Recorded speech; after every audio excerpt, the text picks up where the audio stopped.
വചനം 62 വാക്കർത്ഥം.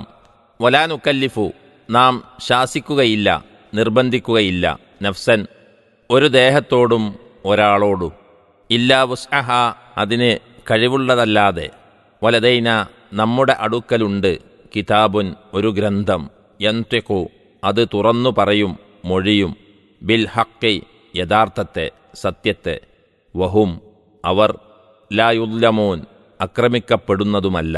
വലാ നുകല്ലിഫു നഫ്സൻ ഇല്ലാ വുസ്അഹാ വലദൈനാ കിതാബുൻ യന്തിഖു ബിൽ ഹഖ് വഹും ലാ യുദ്ലമൂൻ.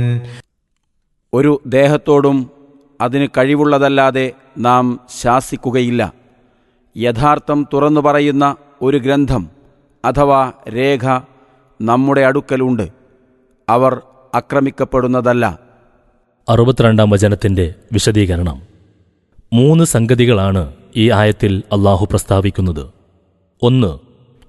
ഏതൊരാളുടെയും കഴിവനുസരിച്ചുള്ളതല്ലാതെ അവനോട് ശാസിക്കുകയില്ല.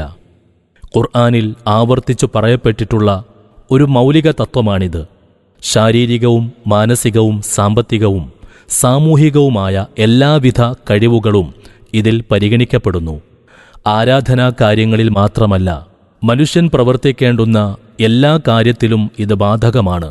നമസ്കാരത്തിലും നോമ്പിലും മാത്രമല്ല, സാധുക്കളെ സഹായിക്കുന്നതിലും സമുദായ സേവനത്തിലും മതപ്രബോധനത്തിലുമെല്ലാം തന്നെ ഈ നിയമം ബലത്തിലുണ്ട്.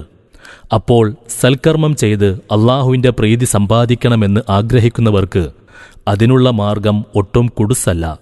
ദുഷ്കർമ്മത്തിലും തോന്നിയവാസത്തിലും നിരതരായവർക്ക് സത്യത്തിൻ്റെ മാർഗം ഇടുങ്ങിയതാണെന്നോ മതശാസനകൾ അസഹ്യമാണെന്നോ പറയുവാൻ ന്യായവുമില്ല. 2.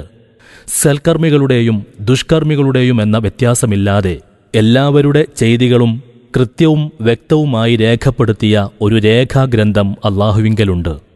3. സജ്ജനങ്ങളുടെ സൽഫലങ്ങളിൽ വല്ല കുറവും വരുത്തിയോ ദുർജനങ്ങളുടെ ദുഷ്ഫലങ്ങളിൽ വല്ലതും അധികരിപ്പിച്ചോ ആരോടും അക്രമം ചെയ്യപ്പെടുകയില്ല.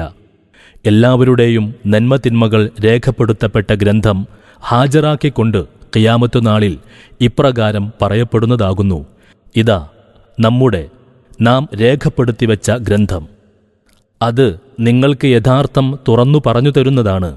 നിങ്ങൾ പ്രവർത്തിച്ചിരുന്നത് നാം പകർത്തെടുക്കുന്നുണ്ടായിരുന്നു. ഹാദാ കിതാബുന യന്തിഖു അലൈക്കും ബിൽ ഹഖ് ഇന്നാ കുന്നാ നസ്തൻസിഖു മാ കുൻതും തഅമലൂൻ. സൂറത്തുൽ ജാസിയ വചനം 29.